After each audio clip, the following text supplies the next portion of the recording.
said his driver. "There are the works. We'll find a place for Oliver." Oliver said goodbye and thank you, and Douglas puffed away. The next day, Douglas told the other engines all about Oliver. "Sir Topham Hatt will have to know," said James. "Douglas should tell him at once," added Gordon. "Well, here he is," said a voice. "Now, what's this all about?" "Beg pardon, sir, but we do need another engine." "Seems in order. Right away, guard."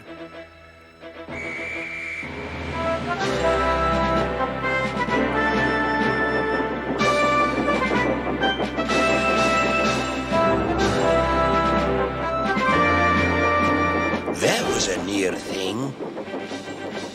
"We've had worse," replied Oliver, and they forged ahead.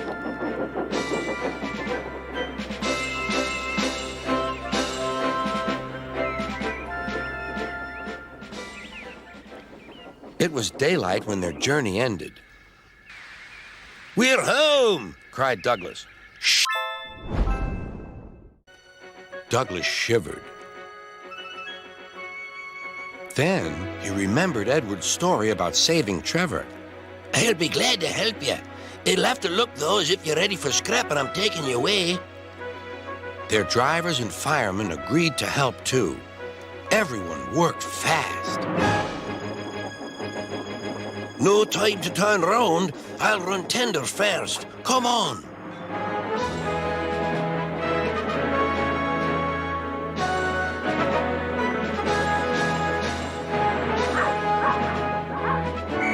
But before they could clear the station, they were stopped. "Aha!" called a foreman. "A Great Western engine and a brake van, too. You can't take these." "Aye, but they're all for us," said Douglas's driver. "See for yourself." The foreman looked all over Oliver. Next morning, when Donald stopped for water, he found that he had an unexpected passenger aboard. A small white duckling popped out of his water tank. "Now, who's behind this?" laughed Donald. The duckling was tame. She shared the fireman's sandwiches and rode in the tender.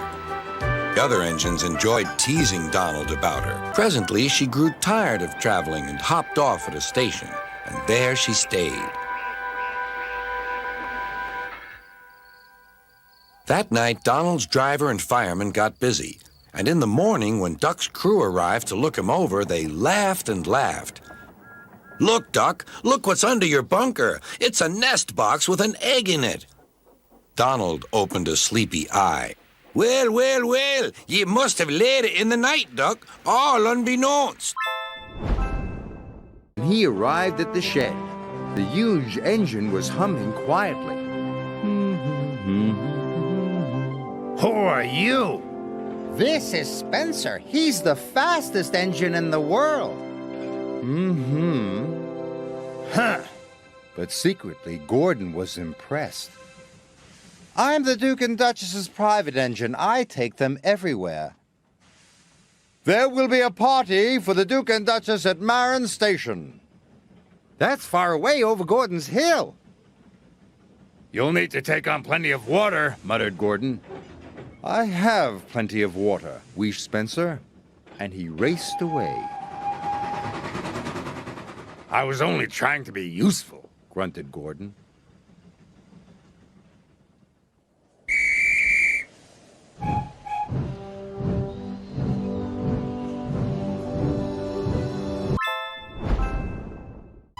"Come on," he puffed and moved cautiously forward.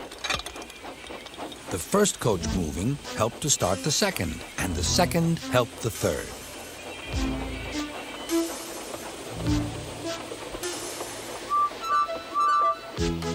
"I've done it! I've done it!" puffed Edward.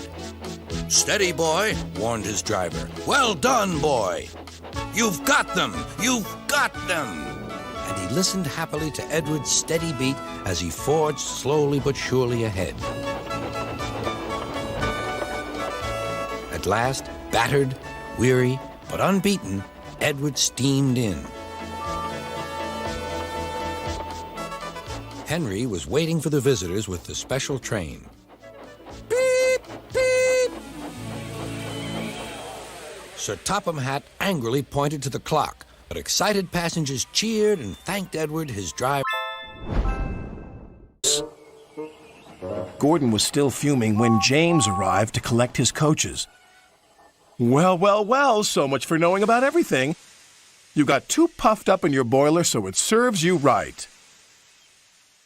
When Gordon returned from the works a few days later, he was still boasting. I am the finest engine on the island of Sodor, probably the finest in the world. Come on, Gordon. We're going to the official opening of the new station.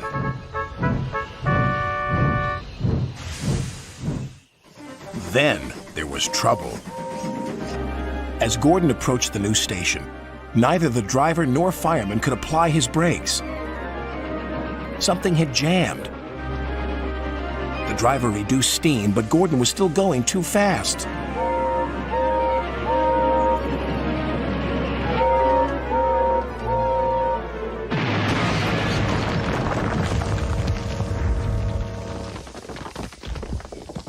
Help me, please.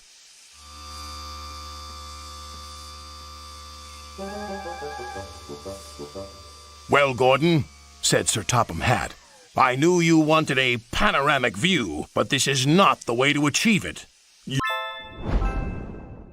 We're not playing, protested Bill. We're rescuing our cars, squeaked Ben. Even you don't take our cars without asking, but this Diesel did. There's no cause to be rude, said Edward severely. This engine is a Metropolitan Vickers Diesel Electric Type 2. The boss. Disgraceful, he spluttered.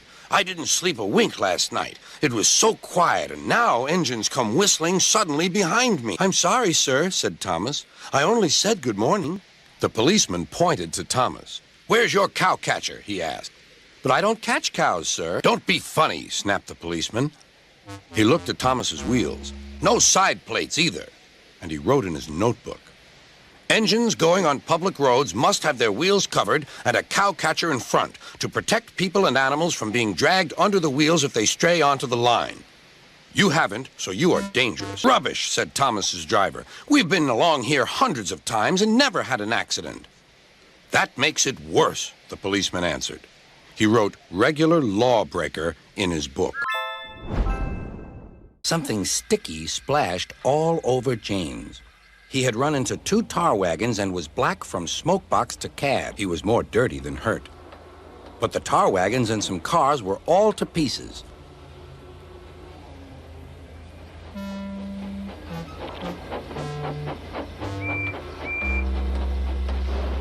Toby and Percy were sent to help and came as quickly as they could. Look here, Percy, exclaimed Toby. Whatever is that dirty object? That's James, didn't you know?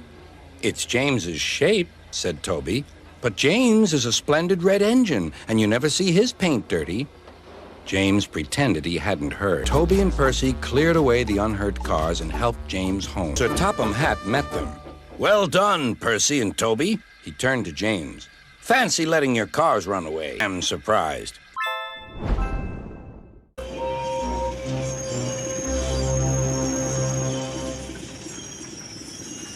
Next morning, Bill and Ben peeped into the yard. There were no cars for them, but they didn't mind that. Teasing Gordon would be much better fun. What's that? Asked Bill. Shh, whispered Ben. It's Gordon. It looks like Gordon, but it can't be. Gordon never comes on the branch lines. He thinks them vulgar. Gordon pretended he hadn't heard them. If it isn't Gordon, said Ben, it's just a pile of old iron, which we'd better take to the scrapyard.